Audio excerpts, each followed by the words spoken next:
Doma Sports Talk worldwide with some news from the world of boxing. So y'all know what time it is. You ain't in a rush to get concussed. Now we got some bad news in the heavyweight division, right? Bad news. But we got fights. The heavyweights.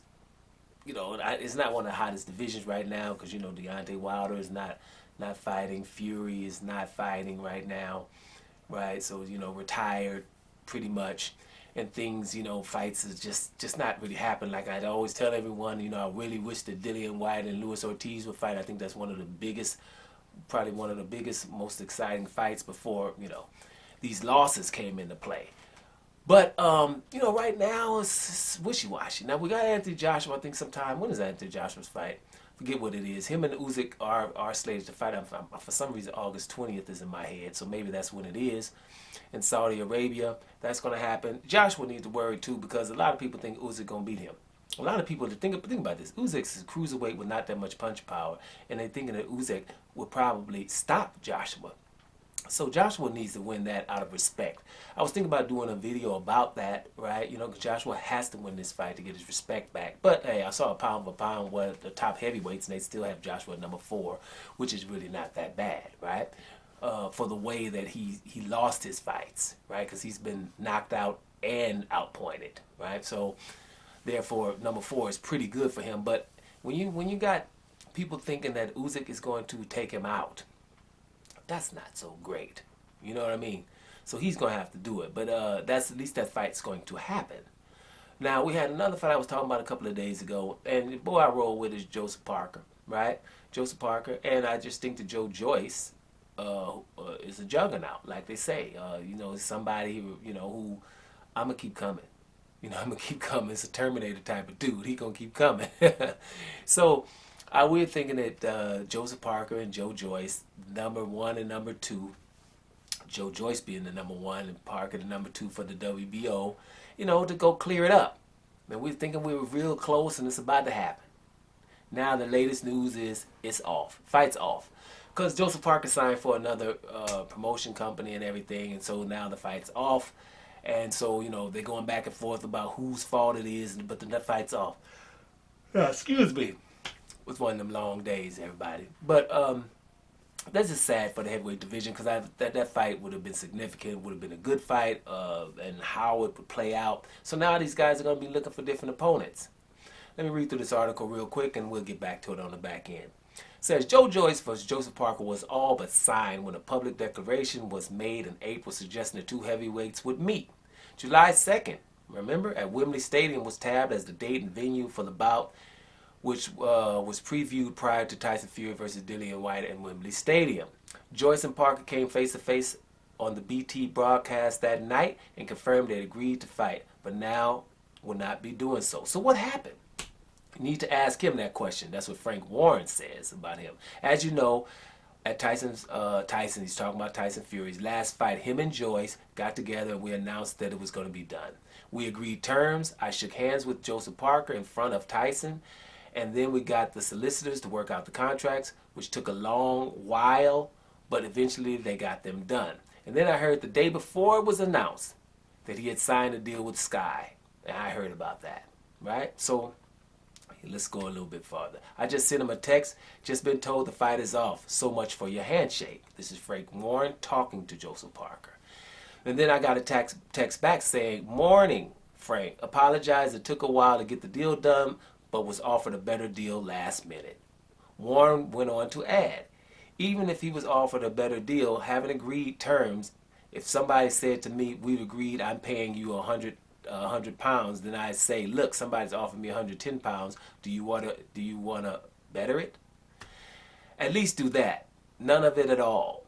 He never wanted to fight. He never fancied it, and that's the bottom line. But Joe Joyce is the guy who's mandatory and ranked number 1, not Joseph Parker.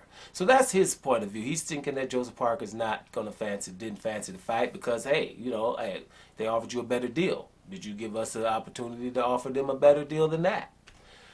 So, given his version of events, after confirming his new deal, Parker told Talk Sport Fight Night they gave us an offer which we thought was a lot better than that we were getting from the other side. So listen, I'm very excited to be signed with Boxer and Sky. We still want to get that fight with Joyce. I know they said because we signed in a different platform, we can't make it happen, but listen, that's where egos come into play. If Frank Warren doesn't have an ego, I'm sure he can let Joe Joyce come into the Sky platform and fight me. So why not? Why not make it happen?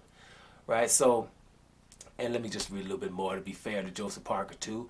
After being played Warren's earlier comments, Parker responded, "Yeah, I was offered a better deal. But listen, Frank can say whatever he wants to say. The contract kept changing, and that's why it took so long to lock in. We were close to locking it in, but every time it came back, there was something always different in it. He shook my hand on one deal, and all of a sudden went back and changed the deal. So listen, we can go back and forth, say this and that, but why don't we just make the damn fight happen?" I added the damn, y'all. Just because he's on BT Sport and I'm on Sky Sport doesn't mean we can't make the fight happen. It's all egos, I think. So, unfortunately, I roll with Joe, right? And when I mean I roll with Joe, what I always say at the beginning of my videos when I'm talking about Joseph Parker is Joseph Parker. Roll with the guy. I think he's a good fighter and whatever. I'm on his side on this one, but I'm actually on both of them side. But I just think, hey, no matter what time it is, you take the best deal.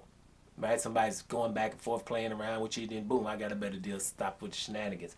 And another thing, and I say this when I'm talking boxing, the side of the street, right? The side of the street stuff, right? It's always when somebody ain't trying to fight. You can make a fight happen if you're on a different promotional platform. You're the boss. The fighters are the bosses. Make sure they always say, "Well, I gotta talk to my promoter and talk to my this and talk." They can talk to them, but if they want to fight, it's like, damn it, make the fight or you're fired. Let's stop with the shenanigans. All these people around here, because it was funny. You have people on different sides of the street talking about you can't fight, but the same fighter has fought people on their side of the street. I see it with Terrence Crawford all the time. They was, hey, he ain't fought no PBC fighters. He was on the other side of the street. I got to clean up my side of the street first and all that other stuff. But wait a minute. I fought Felix Diaz from your side of the street. I fought John Molina from your side of the street. So why can they can come across the street and the other ones can't? So, most of the time when fighters are being real, I hear them say it all the time. Side of the street, and I agree, doesn't really exist when you really want a fight to happen. But it's a reason that you can at least say that the fight didn't happen. You want me to give y'all another example, right, about side of the street? Canelo Alvarez, Gennady Golovkin, and Demetrius Andrade are all at the zone. But Canelo Alvarez done told them people at the zone, and Gennady too, don't y'all dare mention Demetrius Andrade on TV and embarrass me. Because he been chasing me since 2013, and we got it in our contract that you don't mention him.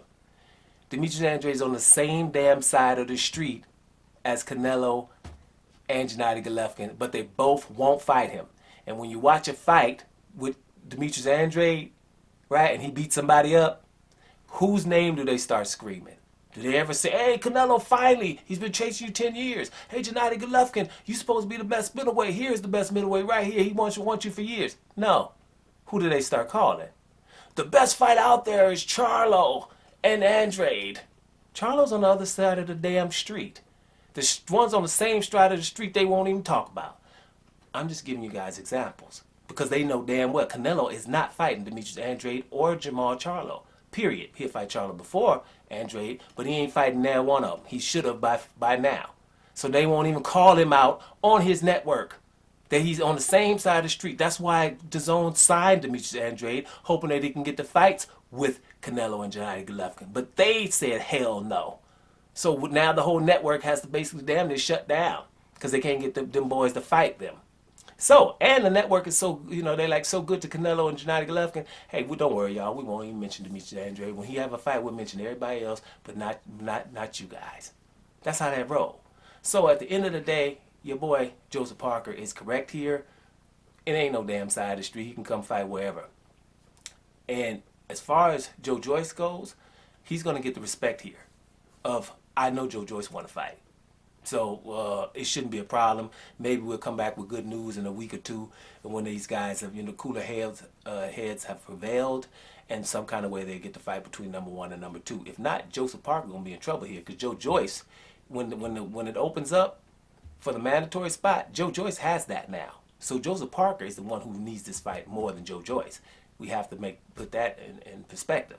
So let's see what happens going forward. But like Joseph Parker says, ain't no damn side, no damn streets. Get the fight going, regardless of where you signed at. Doma Sports Talk Worldwide. And I'm up out of here, y'all.